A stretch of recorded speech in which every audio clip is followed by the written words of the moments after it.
अनाज का एक कण भी खाने नहीं मिलता है।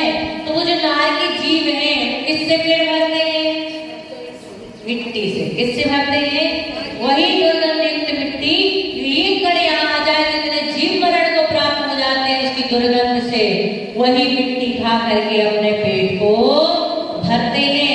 पेट नहीं भरता है बल्कि उस मिट्टी को खाने से और तीव्र वेदना होती है। उस पानी को पीने से, जो खून पीप की नदी है, उस पानी को पीने के, जिससे वो पानी समझते हैं, उसे पीने से और वेदना बढ़ती है। और उस मिट्टी को खाने से भी जब स्पर्श करने से इतनी वेदना है कि बिच्छू सहज दसे नहीं तिसो, तो फिर उस मिट्टी को खाने से और भी कितनी वेदना होगी। विचार करना, आगी को टच करने से कितनी वेदना होती है, तो फिर आगी का भोग करने से, आगी अग्नि को भक्षण करने से कितनी वेदना, तो और वेदना होती है।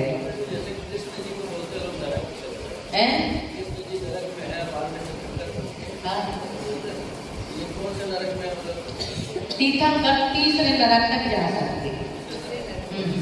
तीसरे नरक से निकला हुआ जीव तीर्थंकर बन सकता। तीर्थंकर नहीं जाते, मतलब तीसरे नरक से निकला हुआ जीव तीर्थंकर हो सकता है। चौथे नरक से निकला हुआ जीव केवली हो सकता है।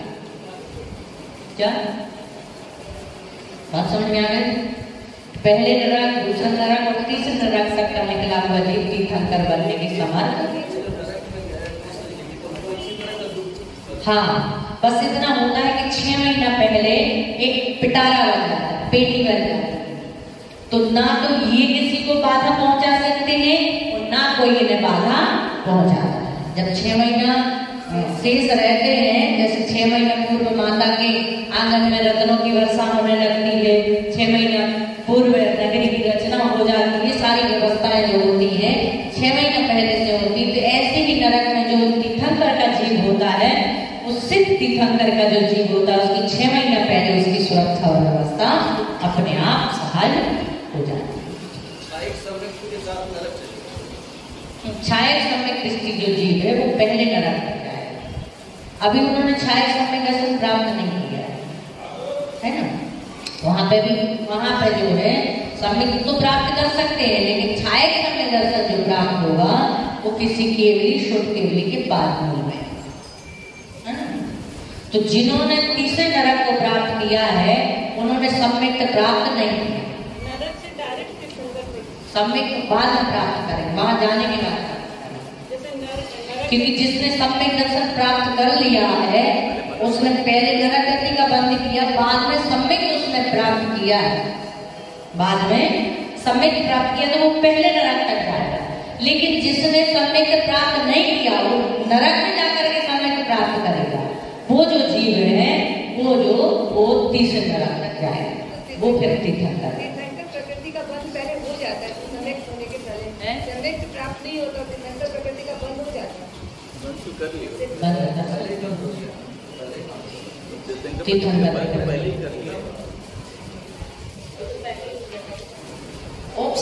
छायक सम्यक है तो छूट जाते हैं, छायक सम्यक है तो नहीं छूटता है। राजा श्रेष्ठ एक राजा होते हैं, उन्होंने छायक सम्यक को प्राप्त किया तो वो पहले नरक है ना, क्योंकि छायक सम्यक छूटता नहीं है इसलिए। और सम्यक के साथ जो भी जीव मरण को प्राप्त करेगा वो पहले नरक तक जाएगा, जिसने पहले नरक गति का बंद कर लिया। तो जिसने नरक गति का बंद नहीं किया है, सम्यक प्राप्त कर लिया है, तो फिर वो नरक जाएगा। ठीक है ना। सभी नरक में दुख समान है।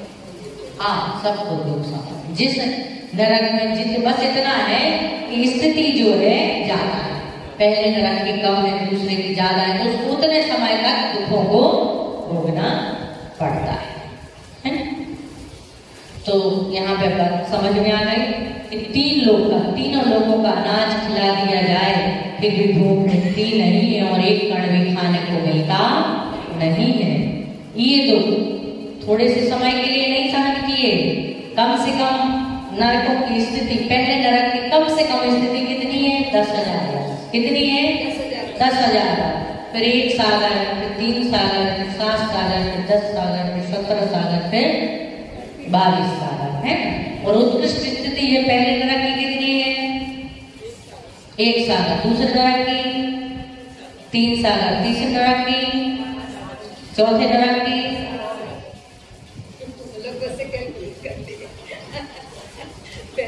उसका उत्कृष्ट और उसका जघन्य। हाँ वही, जिसकी उत्कृष्ट है उसकी जघन्य हो जाती है, ठीक है ना। तो पहले नरक की कितनी है? 1 साल। दूसरे नरक की 3 साल। दूसरे नरक की 3 साल। तीसरे नरक की 7 साल। चौथे नरक की 10 साल। कितनी है? 5 नरक की 17 साल। छठे नरक की 22 साल और 7 नरक की 33 साल। लिख लीजिए। पहले नरक की उत्कृष्ट है, उत्कृष्ट आएगी। पहले नरक की 1 साल। दूसरे नरक की 3 साल। तीसरे नरक की 7 साल। चौथे नरक की 10 साल। चौथे नरक की 10 साल। पांचवें नरक की 17 साल और छठे नरक की 22 साल।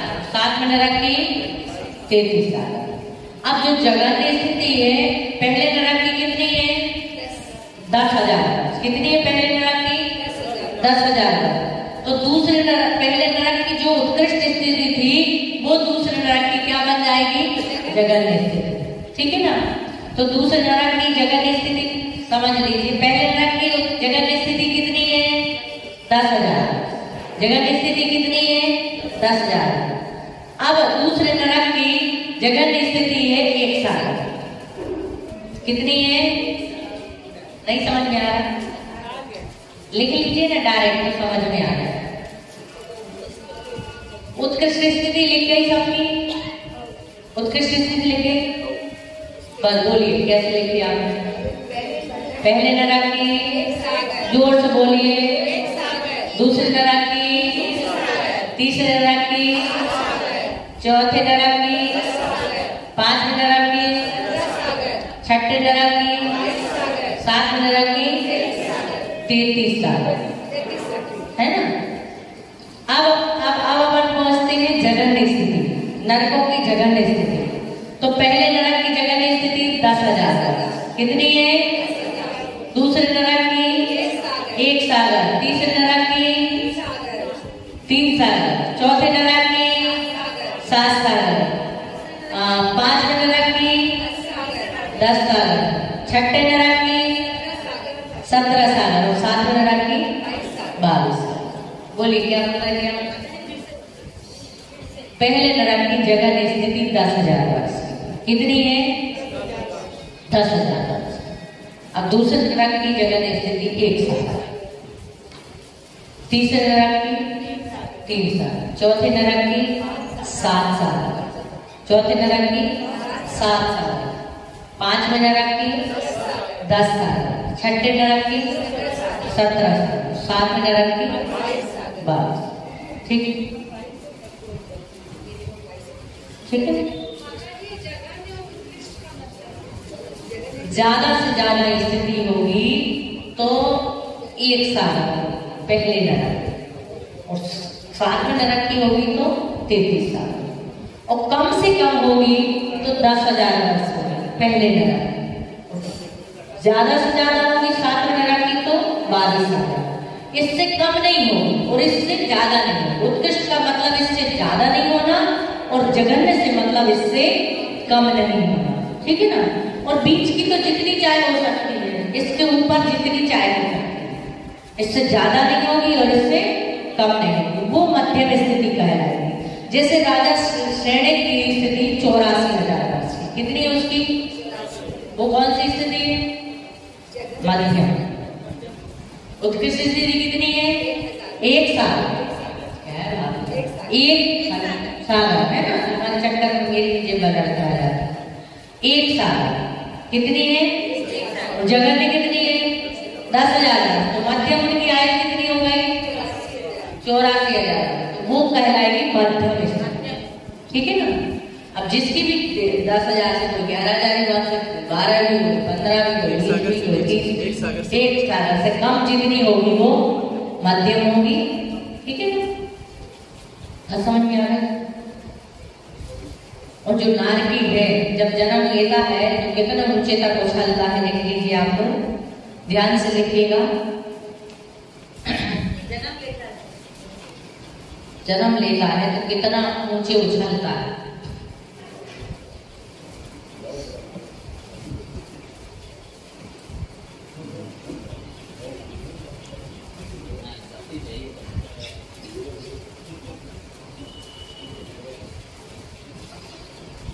एक कोष, पहले नरक का एक कोष, दूसरे नरक का 2 कोष, तीसरे नरक का 3 कोष, 1 कोष, 2 कोष, 3 कोष, तीसरे नरक का। चौथे नरक का 1 योजन, चौथे नरक में 1 योजन उछलता है, 1 योजन का। गेंद को जब हम जमीन में फेंकते हैं तो कितने ऊंची उछलती है। ऐसे जब नारकी जीव ओना हो तो जन्म लेता है, सीधा मुंह के बल नीचे गिरता है। गिरने के बाद उछलता कितना है? जब पहले नरक में कितना उछलेगा? दूसरे में, तीसरे में 3 कोष, चौथे में 1 योजन और 5वें में 2 योजन, 5वें में 2 योजन, छठे में 3 योजन और 7वें में 100 योजन व्यास, 100 योजन ऊंचे उछलता है, 100 योजन ऊंचे व्यास उछलता है। प्रमाण है उसका, उछल के पृथ्वी में भी आ सकता है, व्यास है। उछल के पृथ्वी में भी आ सकता है। कहाँ? हम लोग पृथ्वी पे भी आ सकते हैं। लेकिन 7वां नरक का जीव पृथ्वी पे भी आ सकता है क्या? हम लोग पृथ्वी पर जन्म ले सकते हैं क्या? उछल के नहीं, वही कितना है। अभी सोचो 6 राजू नीचे है तो 6 राजू नीचे गिरेगा तो उछला तो 100 योजन, तो 6 राजू का कुछ भी नहीं है ना। तो जो राजू का प्रमाण है ना उसका भी मैं अभी दिखाती हूँ आपको कि जो आप बता रहे थे ना कितना विस्तार होता है नरक का, है ना, तो मैं बताती हूँ पहले नरक का कितना विस्तार होता है। ये बात समझ में आ गई? पहले नरक का नारकी गेंद की तरह उछलता है। कितना उछलता है? गेंद की तरह उछलता है। भाभी के लिए प्लाट बनवाना है, वहां पे एक प्लाट बनवाना है, जगह की व्यवस्था देख रहे हैं कितनी जगह है वहां पे। नहीं कोई बात नहीं, आपकी जिज्ञासा बहुत सुंदर है। तो बात समझ में आई? सुन लीजिए आप लोग। पहले नरक का नारकी कितना ऊंचे उछलता है? दूसरे नरक का, तीसरे नरक का, चौथे नरक का, 5वें नरक का, छठे नरक का 3 योजन और 7वें नरक का 100 योजन व्यास ऊंचे उछलता, गेंद की तरह है। कैसे? जैसे गेंद होती ना, ऐसे गेंद की तरह उछलता है। वो कितने देर तक उछलता है? अंतर मुहूर्त तक। कितने देर तक उछलता है? गेंद तो एक बार जाती है नीचे जाके धड़ाम से गिर जाती है, लेकिन ये बार-बार गिरता है, फिर उछलता, फिर गिरता, फिर उछलता, फिर गिरता, फिर उछलता, फिर गिरता, ऐसे अंतर मुहूर्त तक उछलता रहता है। समझ में आ गई बात? जन्म लेते बात की स्थिति तो और बहुत सारे दुख है ही ना, क्यों नहीं चलता पता? तो क्या हुआ? वैकृत शरीर जरूर है, वैकृत शरीर वैसा शरीर है जो एक तो कुछ भी बना देता है, अशुभ चीज है। दूसरा ये है कि वैकृत शरीर फिर से बन जाता है, जैसा पहले है वैसे बन जाता है। टुकड़े टुकड़े भी हो जाए फिर भी वो कैसा हो जाता है, फिर से जैसा शरीर होता है वैसा ही बन जाता है। लेकिन तकलीफ उन्हें जैसे औदारिक शरीर वालों को होती है वैसे ही तकलीफ उनको वहां पर वैसी ही अनुभूति उनको होती है। शरीर में जो अनुभूति दुख का अनुभव है वो वैसा ही होता है। ठीक है, बात समझ में आ गई?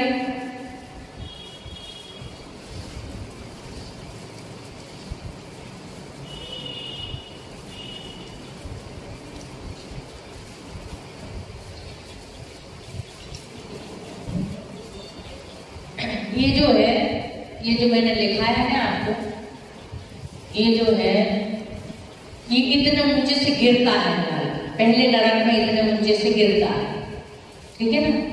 यहाँ पे शोधन कर लीजिए आप, लेकिन हमें इतने ऊंचे से गिरता है। पहले नरक में एक वजन ऊंचे से गिरेगा, दूसरे नरक में इतने ऊंचे से गिरेगा, ठीक है ना। उछलने वाला प्रमाण आप लिख लीजिए आप। पहले नरक में जन्म इतने ऊंचे से गिरता नीचे, नीचे इतने ऊंचाई से एक योजन, पहले नरक में एक योजन ऊंचाई से, दूसरे में 2 योजन, तो सब कुछ लिखा वैसे ही रहना नीचे, लेकिन सिर्फ वहां से ऊपर से गिरने का प्रमाण नीचे तक का है। लेकिन अब उछलता कितना है वो लिख लीजिए आप, ठीक है ना। तो पहले नरक में जो नारी जो है 7 योजन 3.25 कोस ऊंचे उछलता है। 7 योजन 3.25 कोस। ये जैसे ये मंजिल है ना, तो ऊपर से गिरेगा तो कितने नीचे तक गिरेगा, ये प्रमाण है। गिरा ऊपर से कितने नीचे गिरा, लेकिन अब नीचे से कितने ऊंचे उछला वो लिख लीजिए।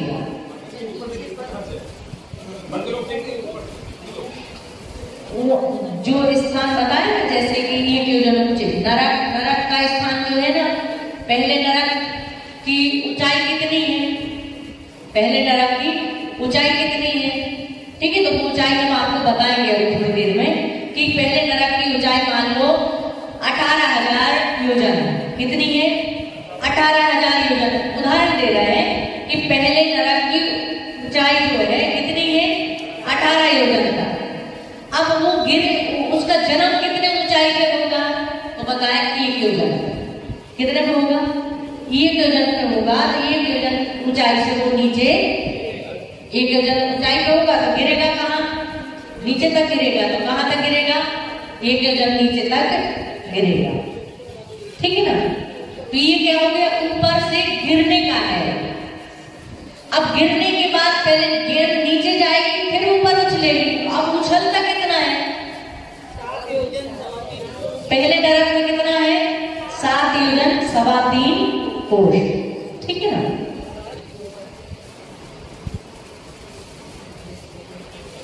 दूसरे नरक में 15 योजन 2.5 कोस।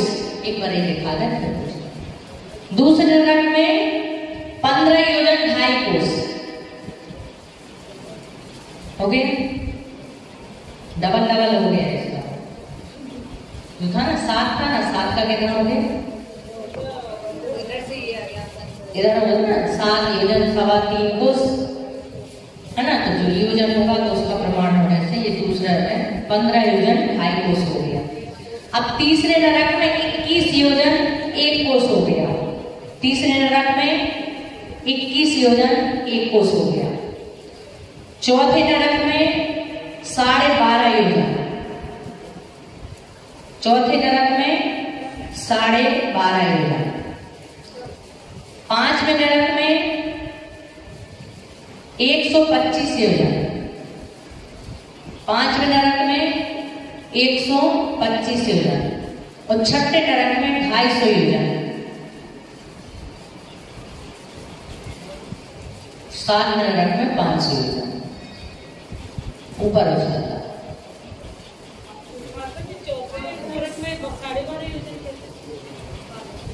जो प्रमाण है वो ले लो, सबका डबल है।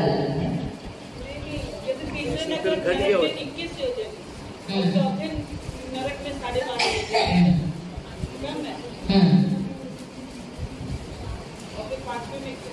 21 योजन है, 21 नहीं 21 योजन।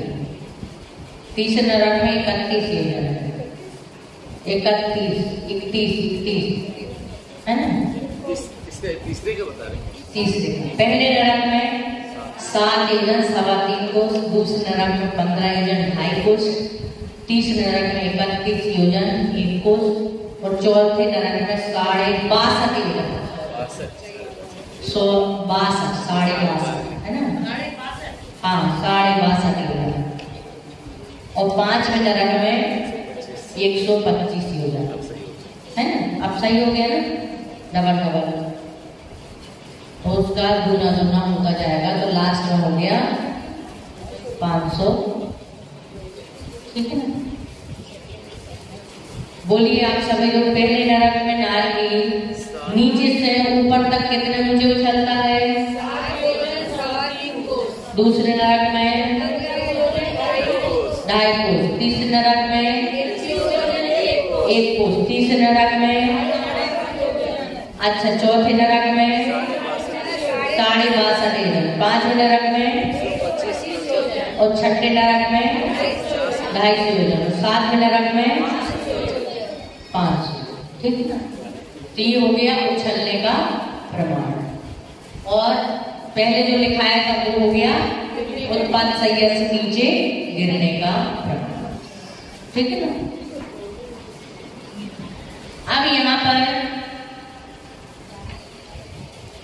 ये तो हमने लिखा ही दिया था, पहले नरक के नारी के शरीर की ऊंचाई कितनी होती है, लिखा दिया था मैंने, पूछ रहे हैं आप लोगों से। पहले नरक के नारी की शरीर की ऊंचाई कितनी होती है?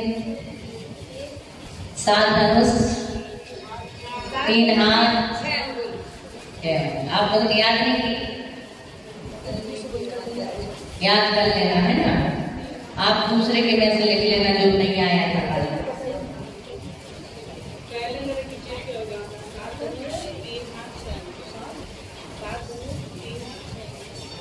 अब जो है भाभी जी पूछ रहे थे कि वहां की जो वो है ना स्पेस कितना है नरकों में। पहले नरक में कितना बड़ा है पहला नरक, और दूसरा नरक कितना बड़ा है, तीसरा नरक कितना बड़ा है, तो लिख लीजिए। पहला नरक जो है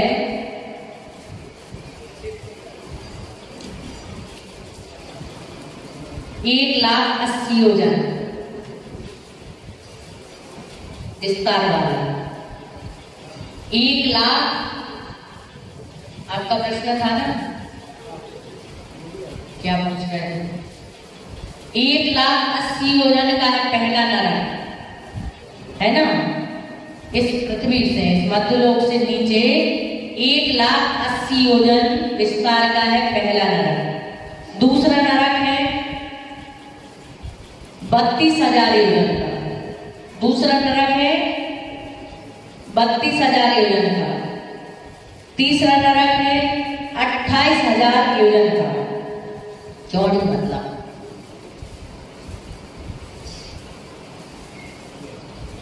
फिर कौन सा नरक आया? चौथा नरक है 24,000 योजन का। पांचवा नरक है 20,000 योजन का।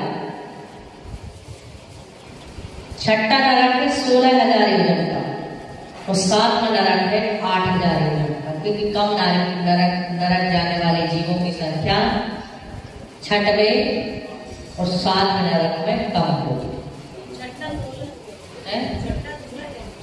हाँ 16,000 और सातवें में 8,000 योजन, 8,000 योजन। ठीक है, लिख गया। तुम लोग लिखते नहीं इसलिए तुम लोग बोर हो जाते होंगे, क्या बोल रहे माता जी, क्या पता। जो लिखते हैं उनका मन लग जाता है। तो पहले नरक का विस्तार कितना है? 1,80,000 योजन।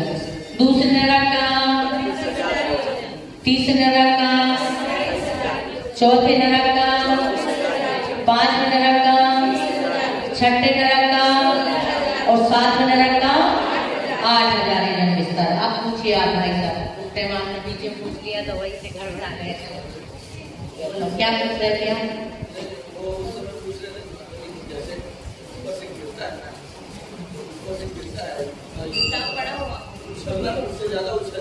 हाँ उससे ज्यादा। ये योजन नीचे गिरा, और गिरने की वजह से वो गेंद है ना, गेंद अपनी हाइट से फेंकते हैं नीचे, जैसे फेंकते हैं, जैसे ऐसी हमने फेंकी तो हमने जितनी फेंकी है उससे 2 गुना 3 गुना तो ऊंची उछलती है वैसे।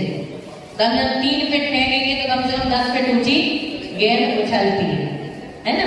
10 फीट 20 फीट भी हो जाती है, जैसे छोटी गेंद होती है वो ज्यादा ऊंचे तक उछलती है। तो ऐसे ही वो एक योजन ऊंचे से गिरा तो 7 योजन से कुछ ऊंचे तक उछला, है ना। 7 योजन 3.25 ऐसे कुछ है ना। बात समझ में आ गई थी?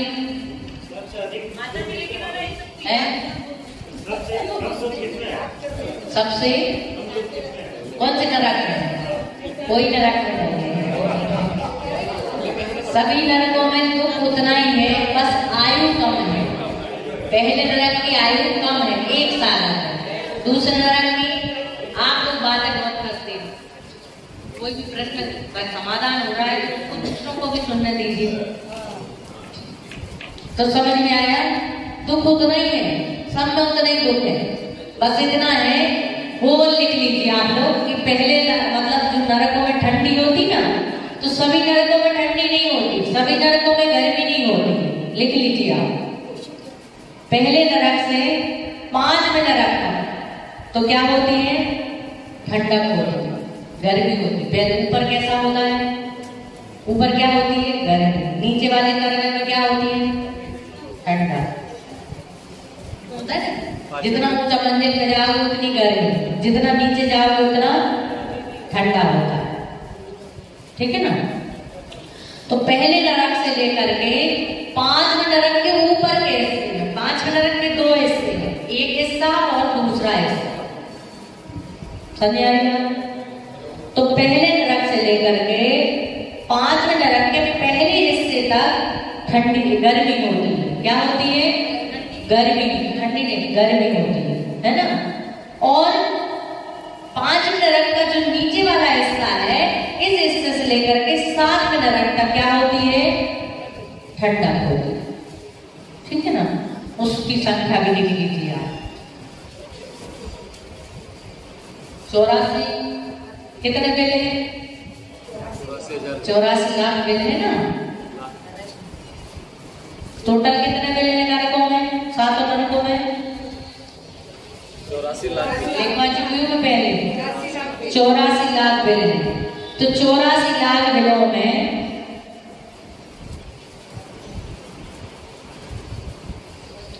शीत उष्ण बेल जो है 80 लाख। लिख लीजिए 81 लाख, 80 लाख लिख लो, 81 लाख, 81 लाख 75,000 बिल उष्ण। 81 लाख 75,000 बिल कितने हैं? कैसे हैं? उष्ण, गर्म। अब बचे कितने? कितने बचे भाई साहब?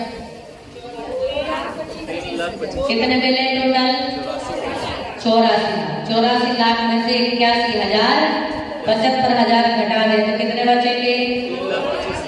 2,25,000। कितने बचेंगे? 2,25,000 बिल कैसे हैं? शीत बिल, ठंडे बिल। समझ आएगा? तो सारे बताए ना कि शीत उष्णता इतनी ठंडी होती है, इतनी गर्मी होती है। तो गर्मी ऊपर वाले हिस्से में गर्मी होती है और नीचे वाले हिस्से में क्या होती है? ठंडक होती है। बात समझ में आ गई? सबको आ गई? पीछे वाले आपको सबको आ गई? और किसी के मन में कोई जिज्ञासा हो तो पूछ सकता है। आगे कल विशेष प्रवचन है रविवार